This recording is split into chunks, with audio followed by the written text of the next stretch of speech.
वक्रतुंड महाकाय सूर्यकोटि समप्रभ निर्विघ्नं कुरु मे देव शुभकार्येषु सर्वदा।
Raj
आगे कथा आएगी, हम आपको बताएंगे। मन ही बंधन का कारण होता है, इसलिए मन को जीतने के लिए हमें भगवान की कथा को अवश्य श्रवण करना चाहिए।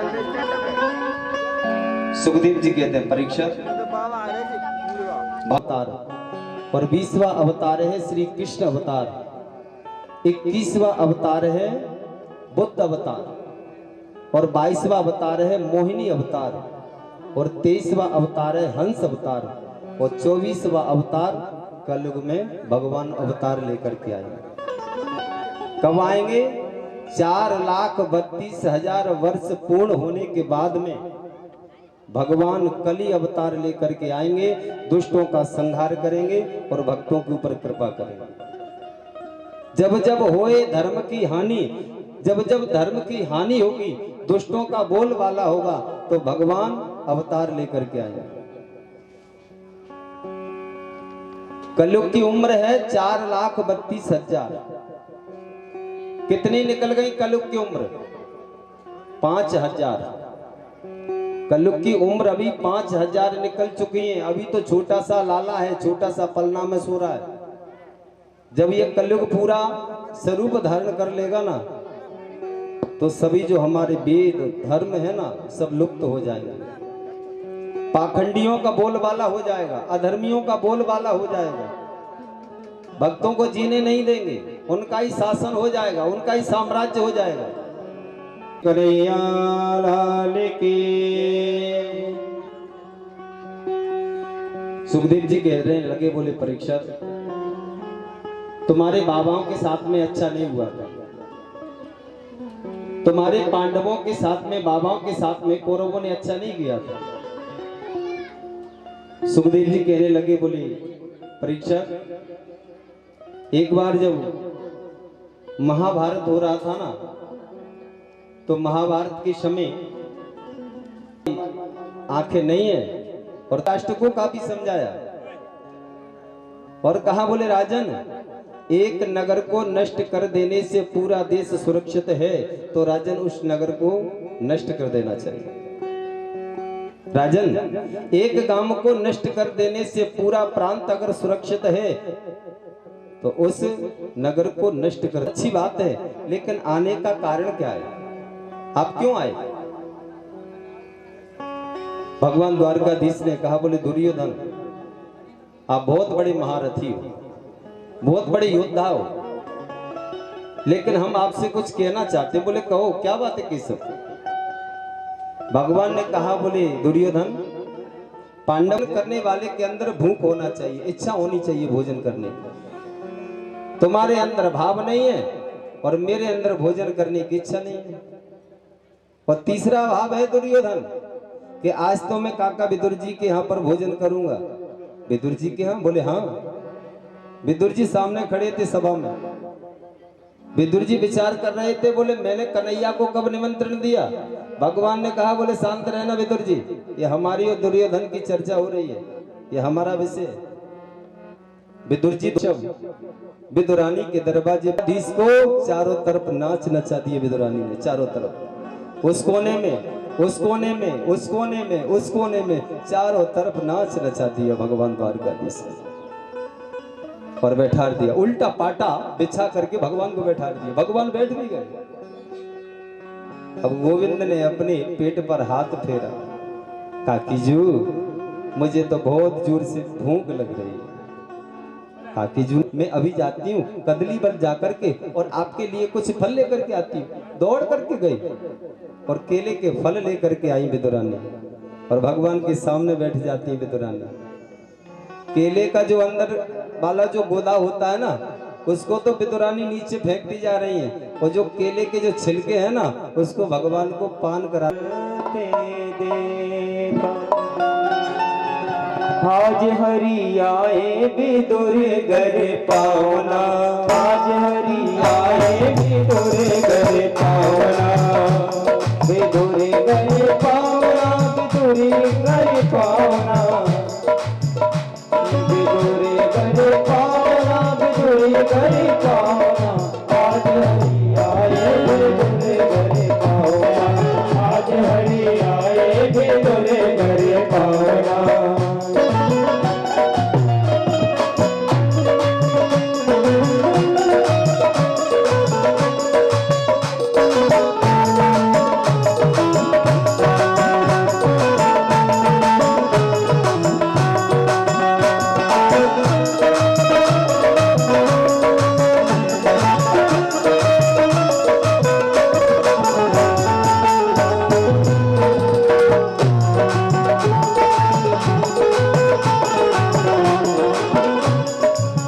विदुर नहीं गरी में विदुरानी, विदुर नहीं गरी में विदुरानी, विदुर नहीं गरो में विदुरानी, विदुर नहीं गरी में विदुरानी, आवत देखे सारंग प्राणी, आवत देखे सारंग प्राणी, आवत देखे सारंग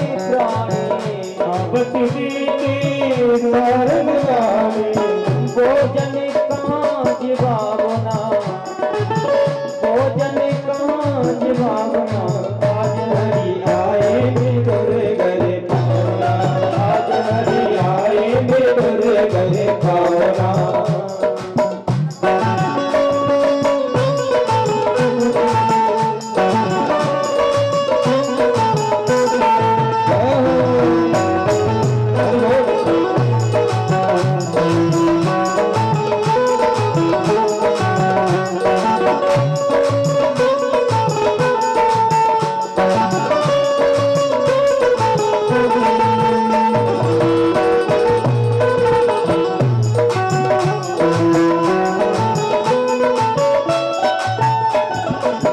केला बहुत प्रेम से लाई, केला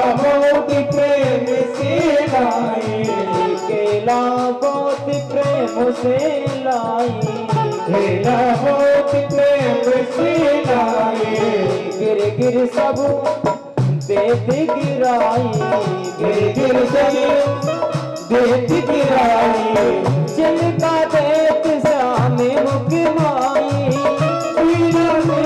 सामने मुख खाई, जिनका देत सामने मुख माई, जिनका देत सामने मुख खाई, लगे हैं बहुत सुहावना, लगे हैं बहुत सुहावना, आज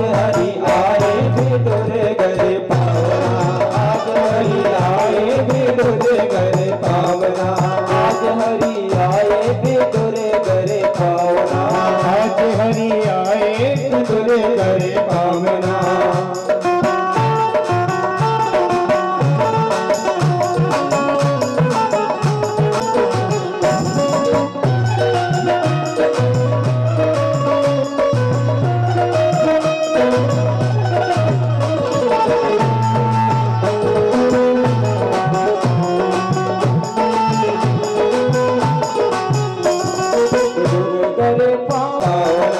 आज हरि आए विधुर करे पावना। आज हरि आए विधुर करे पावना। आज हरि आए विधुर करे पावना। जय जय श्री राधे श्याम। सुखदेव जी कहते हैं परीक्षित, आज जहां पर विदुरानी का भाव होता ना प्रेम का, उसी भाव में भगवान गोता लगा रहे हैं को जब तक एक नहीं करेंगे ना तो एक रास्ते पर नहीं चल पाएंगे। जैसे मिश्री जल में घुल जाती है, ठीक उसी तरह अभिमान को हम भक्ति में घोल देंगे तो भगवान को हम रास्ते पर डिगा पाएंगे। और जहां पर अभिमान होता है वहां भगवान नहीं आते। सुखदेव जी कहते हैं परीक्षित, पहले संसार में कुछ नहीं था, संसार में जल ही जल था। आज भी अगर देखो ना तो ऊपर भी जल और नीचे भी जल और चारों तरफ जल ही जल। ये जो पृथ्वी है ना गेंद की तरह विराजमान है, वो शेष नाग पर ये विराजमान है पृथ्वी देवी, शेष नाग पर। सुखदेव जी कहते हैं परीक्षित, पहले संसार में कुछ नहीं था, जल ही जल भरा हुआ था।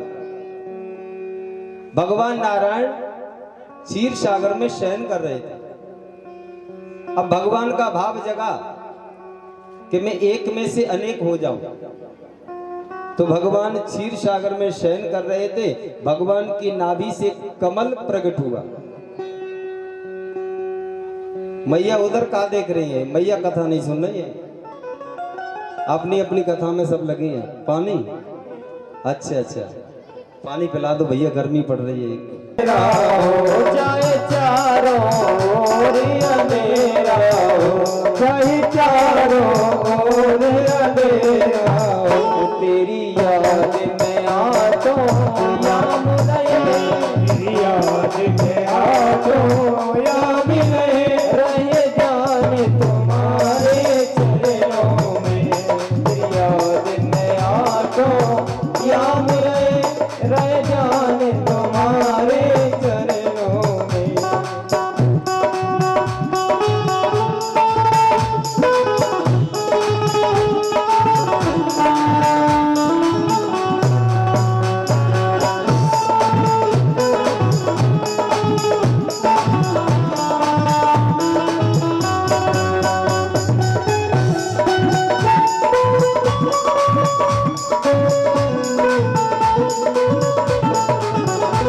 भगवान तुम्हारे चरणों में, भगवान तुम्हारे चरणों में, भगवान तुम्हारे चरणों में, भगवान तुम्हारे चरणों में, भगवान तुम्हारे चरणों में, भगवान तुम्हारे चरणों में मिलता सुख केवल भगवान तुम्हारे चरणों में मिलता है सच्चा सुख केवल भगवान तुम्हारे चरणों में, भगवान तुम्हारे चरणों में, भगवान तुम्हारे चरणों में, भगवान तुम्हारे चरणों में, भगवान तुम्हारे चरणों।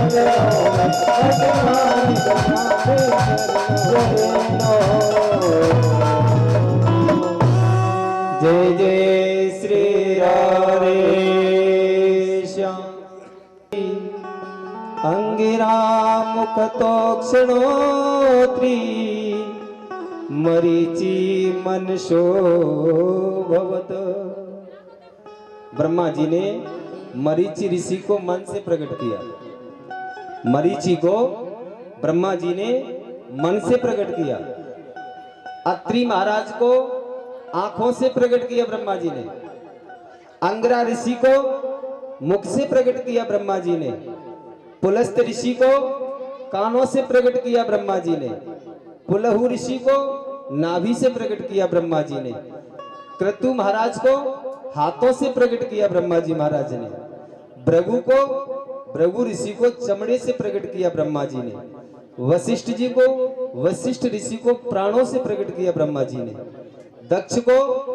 दक्ष महाराज को अंगूठी से प्रकट किया ब्रह्मा जी महाराज ने, और नारद जी को जांग से प्रकट किया ब्रह्मा जी ने, नारद जी महाराज को। सृष्टि का सृजन बढ़ाने लगे। उसके बाद में 11 रुद्रों को भी प्रकट किया। मनु मनु महेशाना महान शिव कृत ध्वज, घीव्रती उसनाओ मानियतो सर्पिरा, उग्ररेता भवकाला वामदेवा घृतव्रत, अंबिका इरावती सुधा तीक्षण रुद्राणी। 11 रुद्रों को प्रकट किया ब्रह्मा जी। उसके बाद में सृष्टि का सृजन किया। कश्यप जी महाराज की 13 पत्नियां हुई, और 13 पत्नियों में से सबसे बड़ी वाली जो पत्नी थी उसका नाम था दिति। सभी रानियां तो पुत्रवान थी, लेकिन दिति के यहां पर कोई संतान नहीं थी। मैयाओं से निवेदन कर रहे हैं कि ने कब शांति का भी दान दे दो आप, हम आपसे दान मांग रहे हैं तो मैया शांति का दान मांग रहे हैं, बस और कुछ नहीं। आप आवाज देखो, अगर करोगे ना तो कल से हम हमारे जो पुरुष है ना, जो दादा है ना सामने बैठे, उनको तो आगे करेंगे, आपको पीछे। हाँ, क्योंकि आपका स्थान सबसे आगे है। मंदिर में अगर आप जाओगे ना तो सबसे आगे माता जाती है मंदिर में, और भगवान की कथा सुनती है तो सबसे आगे माताएं कथा सुनती हैं। दान पुण्य भी अगर करती हैं तो माता सबसे आगे ज्यादा करती हैं। इसलिए मैयाओं दान भी आपसे मांग रहे हैं तो शांति का दान मांग रहे हैं। बस आप शांति का दान दो भगवान के लिए, और कुछ नहीं चाहिए। तो निवेदन आपसे। सुखदेव जी कहते हैं, परीक्षित इधर में कश्यप जी महाराज के 13 पत्नियां हुई, और बड़ी वाली पत्नी के यहाँ पर कोई संतान नहीं थी। बड़ी वाली पत्नी थी कौन सी? दिति। सभी कश्यप जी महाराज की जो पत्नियां थी सभी पुत्रवान हो गई, लेकिन दिति के यहाँ पर कोई संतान नहीं थी। संध्या की वेला थी, और संध्या की वेला में माता दिति ने जाकर के और अपने पति कश्यप के चरणों को पकड़ लिया और कहा, बोले भगवान, सभी मेरी जितनी बहन है ना वो पुत्रवान हो गई, लेकिन मैं अभी तक कोई पुत्रवान नहीं हुई। कश्यप जी महाराज ने कहा, देवी इच्छा क्या है आपकी? बोले आप हमें पुत्र होने का वरदान दे दो, मुझे ऋतु दान दे दो। कश्यप जी महाराज ने मना किया, बोले देवी अभी संध्या का समय है, वो संध्या के समय ऋतु दान नहीं दिया जाता है। क्यों? तो कश्यप जी महाराज कहते हैं, बोले देवी चत्वार मानि कर्माणि संध्यायाम परिवर्जये, आहार मेथुनम निद्रा स्वाध्यायम च चतुर्थकम। देवी 4 कर्म वर्जित हैं संध्या के समय। कौन कौन से? बोले एक भोजन, सूर्य अस्त होने के समय भोजन नहीं करना चाहिए संध्या के समय। मैथुन क्रिया, ऋतुदान नहीं देना चाहिए, कश्यप जी महाराज कहते। और कहा, बोले देवी निंद्रायाम, संध्या के समय सोना भी नहीं चाहिए, और देवी स्वाध्याय, संध्या के समय पढ़ना भी नहीं चाहिए।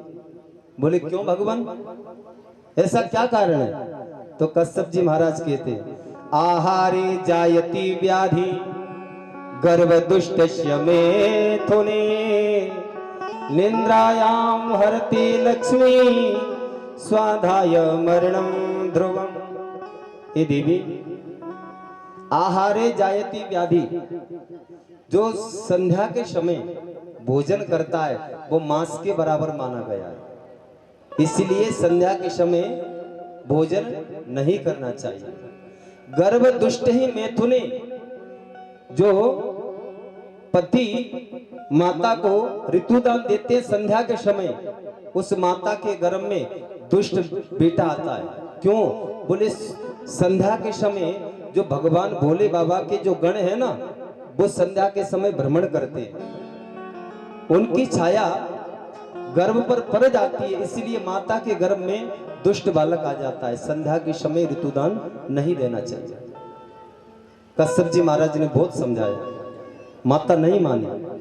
उसके बाद में कहते हैं देवी निंद्रायाम हरते लक्ष्मी, देवी संध्या के समय जो सोता है, संध्या के समय जो सोता है उसकी उम्र क्षीण हो जाती है, उसकी उम्र क्षीण हो जाती है, खत्म हो जाती है। स्वाध्याय मरणम दुर्भम, और संध्या के समय जो पढ़ता है ना, उसकी मृत्यु निश्चित हो जाती है। मना कर दिया कश्यप जी महाराज ने, लेकिन नहीं मानी माता, तो कश्यप जी महाराज ने माता को ऋतुदान देना पड़ा और श्राप भी दे दिया। बोले देवी मैं श्राप देता हूं तुम्हें, तुम्हारे घर में 2 बेटे आएंगे, लेकिन दोनों ही दुष्ट और दोनों ही राक्षस बेटा आएंगे। अब तो माता दिति ने चरणों को पकड़ लिया, बोले भगवान मैंने आपसे राक्षस पुत्र नहीं मांगे, मैंने तो भगवान के भक्त पुत्र आपसे मांगे, आपने ये क्या कर दिया, मुझे आपने क्या श्राप दे दिया। कश्यप जी महाराज ने कहा, बोले देवी जैसा आप हम बीज डालेंगे वैसा पौधा प्रकट होगा, इसमें किसी का कोई दोष नहीं है, किसी का कोई दोष नहीं। माता रोने लगी, पति के चरणों को पकड़ लिया, मेरे यहां पर दुष्ट बालक आएंगे। बोले हाँ देवी, जैसा बीज डालेंगे वैसा पौधा प्रकट होगा। माता दिति ने कहा, बोले भगवान अब मुझे क्या करना होगा। बोले चिंता मत करो देवी, तुम्हारे घर में 2 बेटे तो आएंगे, लेकिन दोनों बेटों का उद्धार करने के लिए साक्षात भगवान नारायण 12 बन करके आएंगे, तुम्हारे बेटों का उद्धार करेंगे। ये हमारा आशीर्वाद है, आशीर्वाद देती है। माता दिति के गर्भ में दोनों बालक आ जाते हैं। सुखदेव जी महाराज से परीक्षित ने पूछा, बोले गुरुदेव ये बालक कौन है जो माता दिति के गर्भ में आ गए और इनका प्रकाश इतना जोर से बढ़ने लगा, प्रकाश होने लगा। सुखदेव जी कहते हैं, बोले परीक्षित द्वारपाल हरि के प्रिय दो, जय विजय जान सबको। बोले ये द्वारपाल थे भगवान नारायण के। सनकादिक ऋषि आए भगवान से मिलने के लिए वैकुंठ में, तो द्वारपाल दोनों ही जय और विजय भगवान नारायण के दरवाजे पर खड़े थे वैकुंठ में। जब सनकादिक ऋषि भगवान से मिलने अंदर जा रहे थे ना, तो दोनों द्वारपालों ने रोक दिया उनको और कहा, बोले आप अंदर नहीं जाओगे। क्यों? बोले अभी हमारे भगवान का आदेश नहीं है, किसी को अंदर नहीं जाने देंगे। तो ऋषियों ने श्राप दे दिया, सनकादिक ऋषियों ने श्राप दे दिया। बोले आज आप हमारे पिता से मिलने से आप वंचित करते हो, हम तुम्हें श्राप देते, जाओ दोनों राक्षस हो जाओगे। श्राप दे दिया। भगवान आए और भगवान ने सनकादिक ऋषियों को देखा, सनकादिक ऋषियों को समझाया। बोले आपकी इतनी बड़ी तपस्या और थोड़े ही समय में आपने तपस्या को नष्ट कर दिया, ऐसा आपको क्यों करना था। ऋषियों ने कहा, बोले भगवान हमसे गलती हो गई, आप हमें क्षमा करो। जय विजय ने भगवान के चरणों को पकड़ा, बोले प्रभु हमारा उद्धार कैसे होगा, हम राक्षस तो हो जाएंगे लेकिन हमारा उद्धार करेगा कौन। तो भगवान नारायण ने कहा, बोले चिंता मत करो, हम तुम्हारा उद्धार करने के लिए 12 बन करके आएंगे और तुम्हारा उद्धार हम स्वयं करेंगे। आशीर्वाद देती है। सुखदेव जी कहते परीक्षित आज वही द्वारपाल भगवान नारायण के वैकुंठ में जो द्वारपाल थे, वही माता दिति के गर्भ में आ जाते हैं। और माता दिति का गर्भ बढ़ने लगा ना, तो जैसा ही माता दिति का गर्भ बढ़ने लगा तो देवता भी घबराने लगे। बोले ये दोनों दुष्ट हैं, दुष्ट बालक हैं। माता दिति के गर्भ से ये दोनों बालक अगर जन्म लेते हैं ना, तो हमको जीने नहीं देंगे, ये राक्षस है, राक्षसी प्रवृत्ति वाले हैं। और सुखदेव जी कहते हैं परीक्षित आज माता दिति के गर्भ से दोनों बालकों ने जन्म ले लिया। दोनों बालकों का क्या नाम है, क्या नाम है मैया दोनों बालकों का? माता दीदी के यहाँ पर आए दोनों बालक, बगल वाली मैया से पूछ लो, तुम बगल वाली से पूछ लो, आप बगल वाली से पूछ लो, किसी को तो पता होगा बगल से, नहीं पता किसी को। कथा सुन कहाँ रही हो तुम, तो अपनी व्यथा सुन रही हो। हाँ, दुनिया की कथा तो मन को अशांत करती है, और भगवान की ऐसी कथा जो मन को शांत करती है।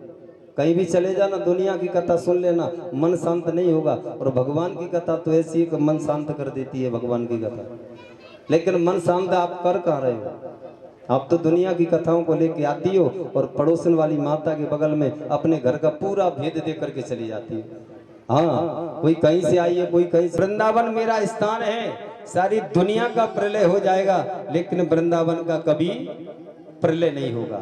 वृंदावन तो ऐसा पवित्र वृंदावन है, हर मंदिर से राधा राधे राधा रानी का नाम, हर पत्ते पत्ते से राधे रानी का नाम, जहां देखो वहां राधे रानी का नाम। ऐसा पवित्र वृंदावन है, कण कण से राधा रानी का नाम निकलता है, वो वृंदावन है।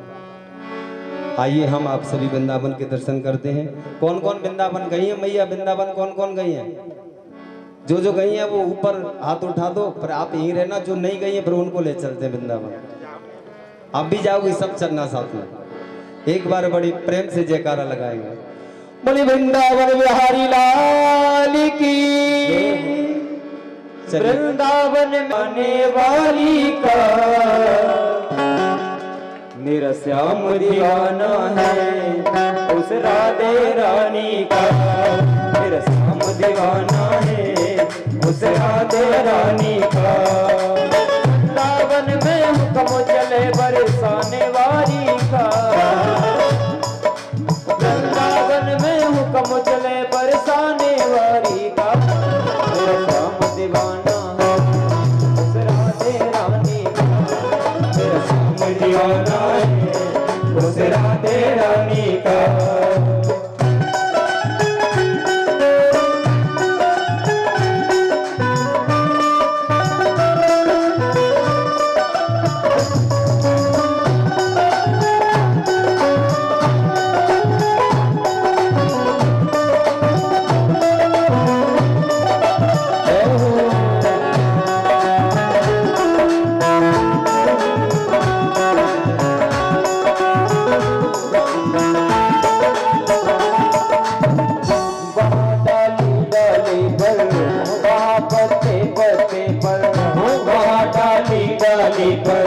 वहाँ पत्ते पत्ते पर, वहाँ डाली डाली पर, वहाँ पत्ते पत्ते पर, वहाँ डाली डाली पर, वहाँ पत्ते पत्ते पर।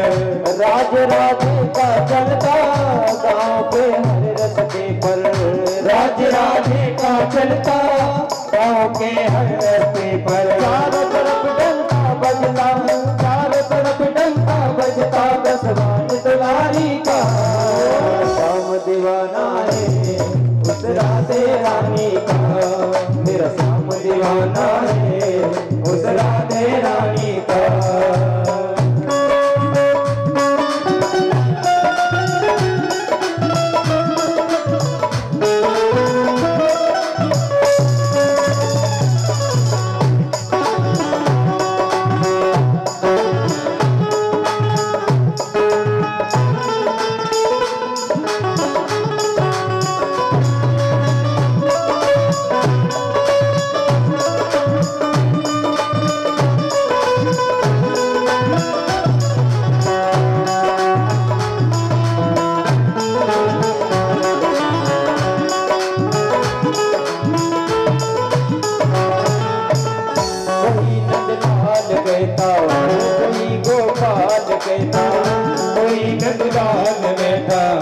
कोई गोपाल बेटा, कोई नंदलाल कहता, कोई गोपाल कहता, कोई नंदलाल बेटा, कोई गोपाल बेटा। कोई कहता है कन्हैया, कोई बंसी का बजैया, कोई कहता कन्हैया, कोई बंसी का बजैया।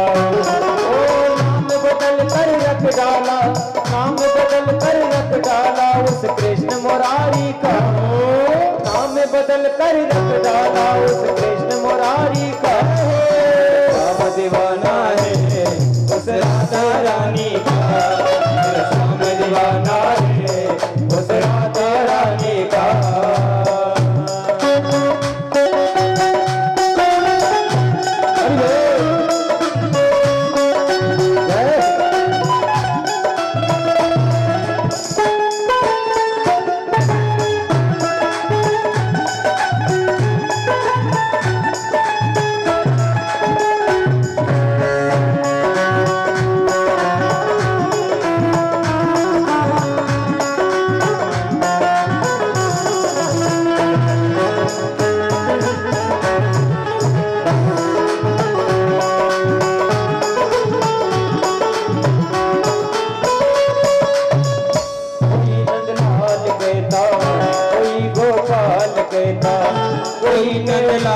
कहता, कोई गोपाल कहता, कोई नंदलाल कहता, कोई गोपाल कहता, कोई नंदलाल कहता, कोई गोपाल कहता, कोई कहता है कन्हैया, कोई मुरली का बजैया, कोई कहता है कन्हैया, कोई मुरली का बजैया। रंग डाला, नाम बदल कर रंग डाला उस कृष्ण मुरारी का, मेरा श्याम दीवाना है उस राधा रानी का, मेरा श्याम दीवाना है उस राधा रानी का।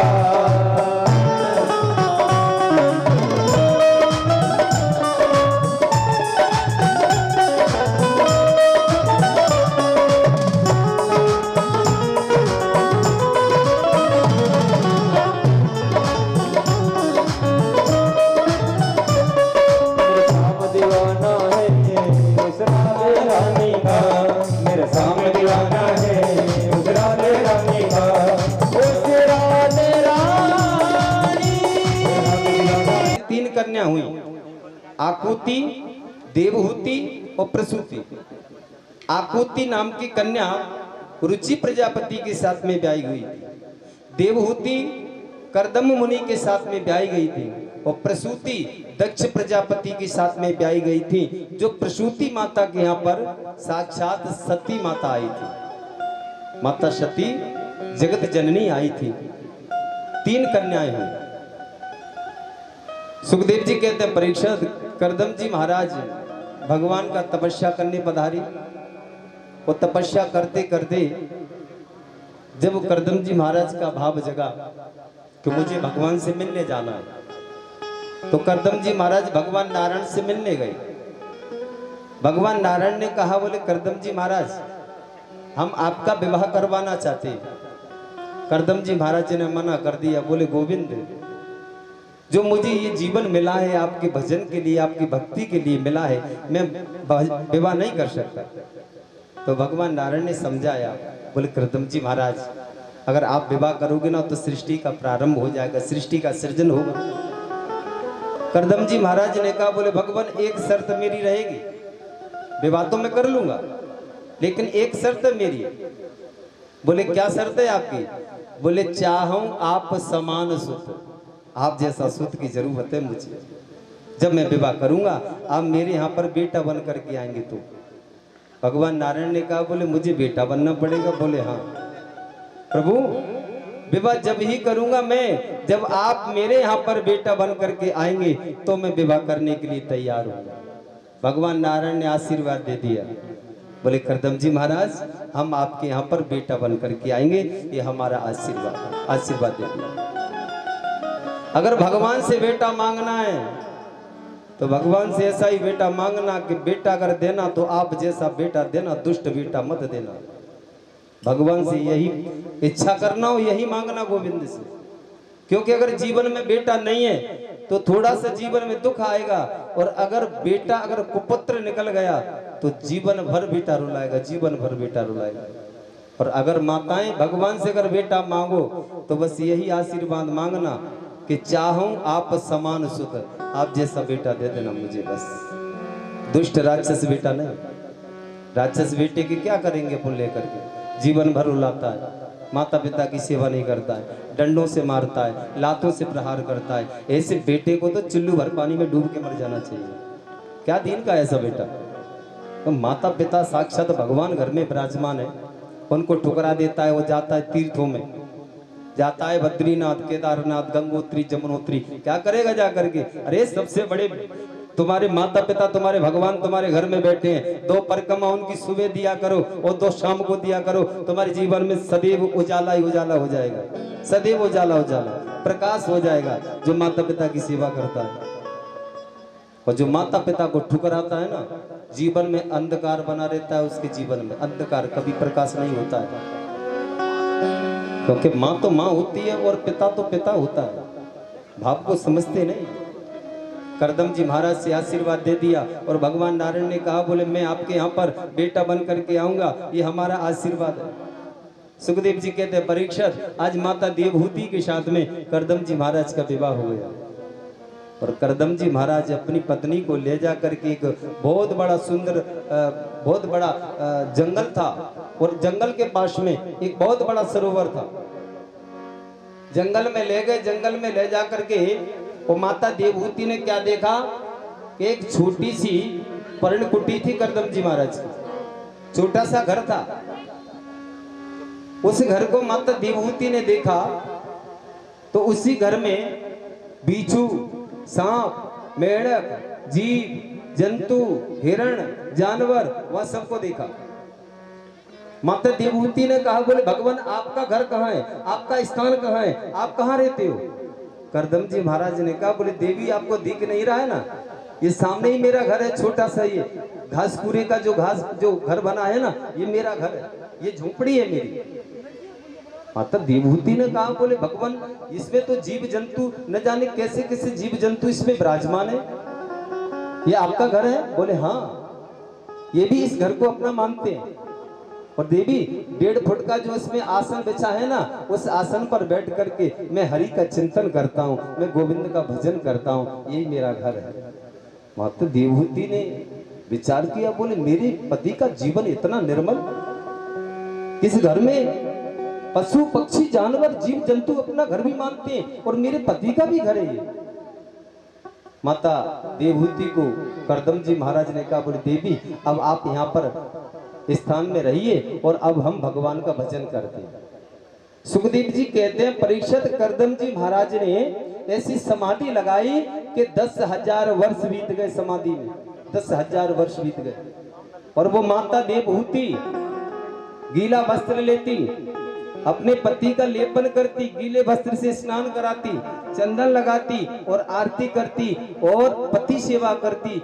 10,000 वर्ष तक माता देवहूति अपने पति को छोड़ करके पिता के यहाँ भी नहीं गई, पति को छोड़ के पिता के यहाँ पर भी नहीं गई।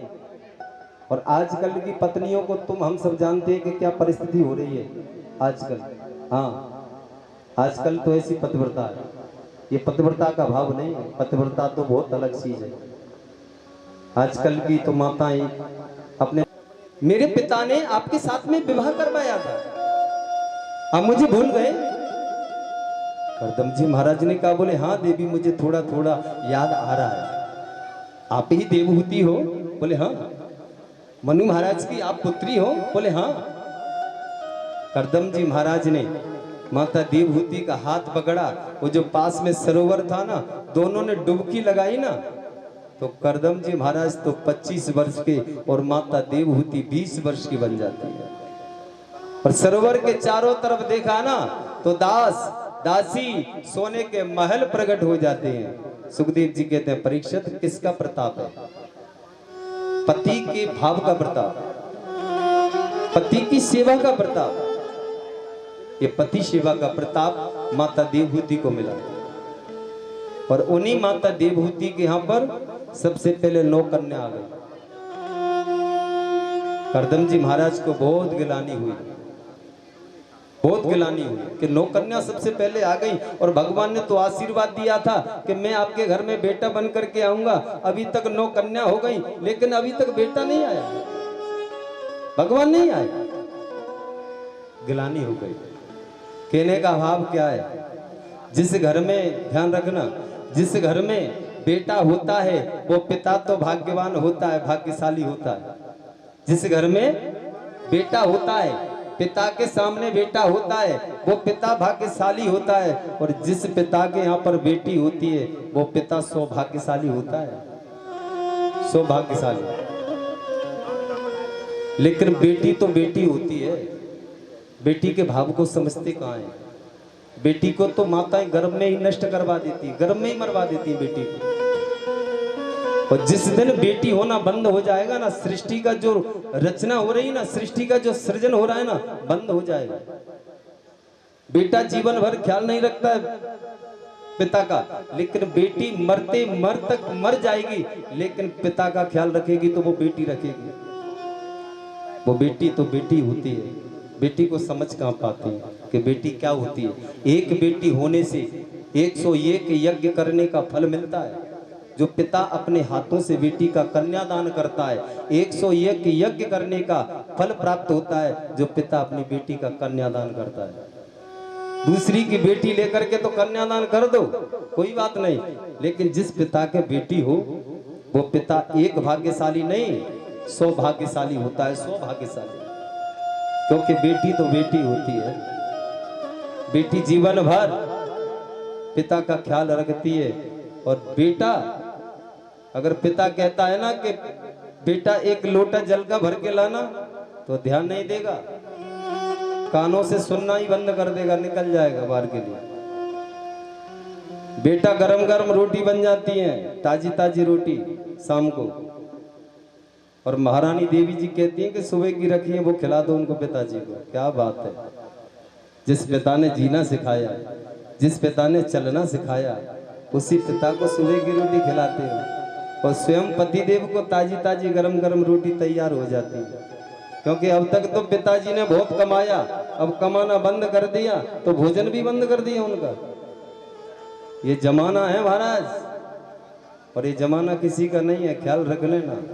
परमात्मा ही है हमारा, ईश्वर है हमारा, जिसने भेजा है परमात्मा ने, वही अंत समय आएगा और कोई आने वाला नहीं है। ये दुनिया तो दिखाने के लिए, ये तो आनंद आगे मेरो छोटो सो बिहारी बड़ो प्यारो लागे,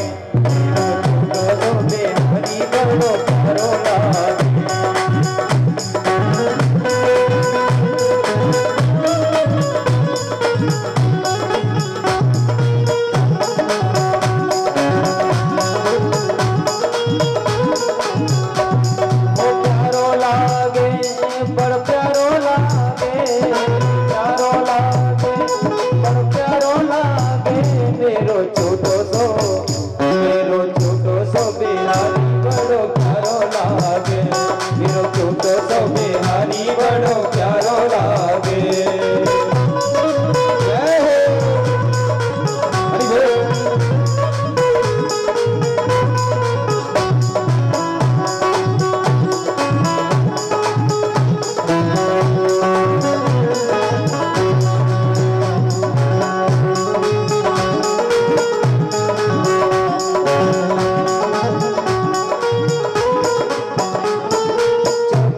बिहारी के पाँव पे जनिया, छोटे से बिहारी के पाए पे जनिया, छोटे से बिहारी के पाँव पे जनिया, छोटे से बिहारी के पाए पे जनिया, पाँव पे जनिया, पाँव पे जनिया, पाँव पे जनिया, पाँव पे जनिया, छोटे से बिहारी के पाँव पे जनिया, बिहारी के पाँव पे जनिया, गुरु की प्यारी जनकारी लागे, गुरु की प्यारी जनकारी लागे, मेरो छोटो सो बिहारी बड़ो प्यारो लागे, मेरो छोटो सो बिहारी बड़ो प्यारो लागे।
सभी भक्त तालियों का सहयोग जरूर करें। कान्हा बंसी बारो दादा जू को प्यारो, कान्हा बंसी बारो दादा जू को प्यारो। ओ मेरी मरी बटुकिया ले गयो कान्हा बंसी बारो, मेरी बटुकिया ले गयो कान्हा बंसी बारो।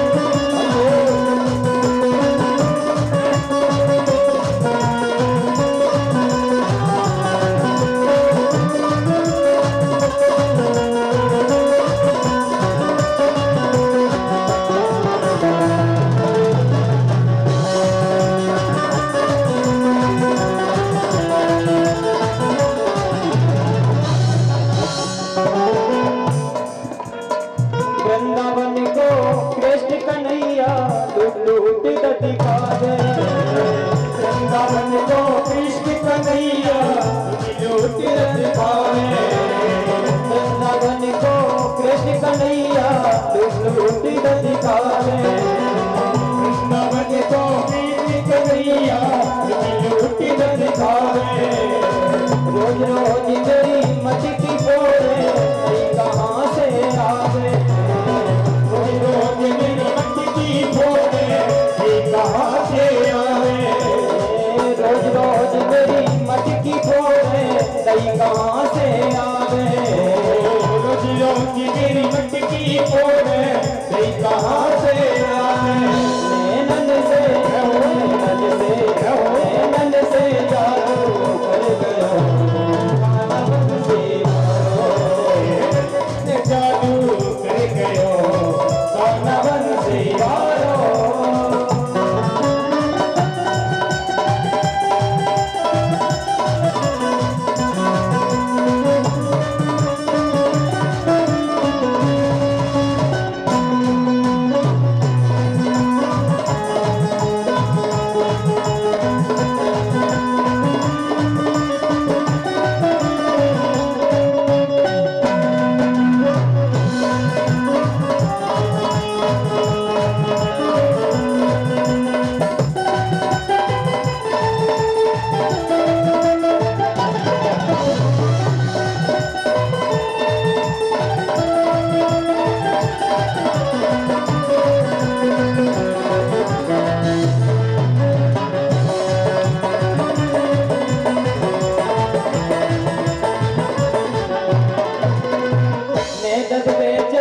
गई वृंदावन मथुरा नगरी आई, मथुरा की कन्या आई, मैं दद बेचन गई वृंदावन मथुरा नगरी आई। जाके हूँ दोनों देख देख के जाना पत में आई, जाके हूँ दोनों देख देख के जाना पत में आई। मेरी बारी मटुकिया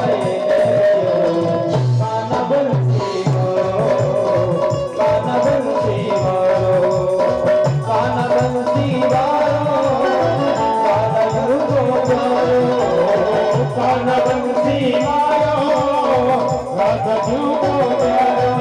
मेरी बड़ी मटुकिया कान्हा बंसी बारो, कान्हा बंसी बारो, कान्हा बंसी बारो, कान्हा बंसी बारो।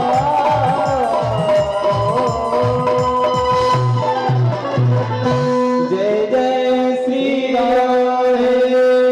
हमारी मृत्यु हो रही है, जो आज हमारा जो समय निकल गया ना, हमारी उम्र में से एक दिना कम हो गया, और जो आज गया वो लौट करके फिर आने वाला नहीं है। फिर तो पता नहीं कौन सी योनि में जाना पड़ेगा। 84 लाख की योनि है। एक धोबी था, धोबी, और धोबी क्या करता कि अपने नगर से कपड़े लेकर के धोने के लिए ले जाता किसी सरोवर में, किसी नदी में, गधे पर ऊपर रख करके कपड़ों को लेके जाता धोने के लिए।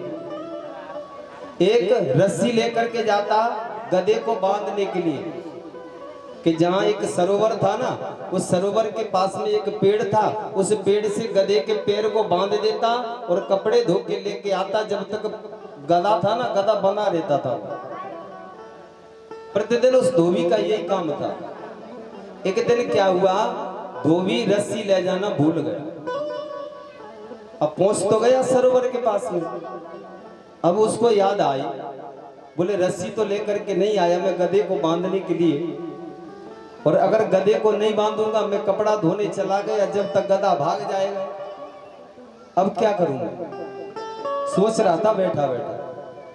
कोई संत महात्मा आए, संत महात्मा ने धोबी को देखा और कहा, बोले भैया क्या निराशा का कारण है। धोबी ने कहा, बोले महाराज निराशा का कारण ये हो गया कि मैं प्रतिदिन रस्सी लाता था गधे को बांधने के लिए पेड़ से, लेकिन आज कारण ये हो गया कि मैं रस्सी लाना भूल गया। अब गधे को अगर नहीं बांधता हूं, मैं कपड़ा धोने जाता हूं, जब तक गधा भाग जाएगा वो कपड़ों को लेके फिर मैं कैसे जाऊं। संत ने कहा, बोले ऐसा करो, आज इस गधे को पेड़ के नीचे झूठ मूठ बांधो। झूठ मूठ, बोले झूठ मूठ, बोले हाँ। झूठ मूठ कैसे, बोले आप प्रतिदिन जैसे रस्सी से बांधते गधे को, उसके सामने खड़े होकर के आज आप गधे को झूठ मूठ बांधो। अब जैसे धोबी गया गधा के सामने और हाथ को उसके पैर के चारों तरफ घुमाया और गधे को झूठ मूठ बांध दिया, गांठ लगा दी उसके सामने। अब गधा समझा कि मैं बंध गया। अब धोबी गया सरोवर में कपड़ा धोने। धोबी ने कपड़ा धोए सरोवर में। उस कपड़ा धोने के बाद में कपड़ाओं को लेके आया और गधे के ऊपर कपड़ाओं को रख दिया, गधे को वही पाया। अब धोबी के हाथ में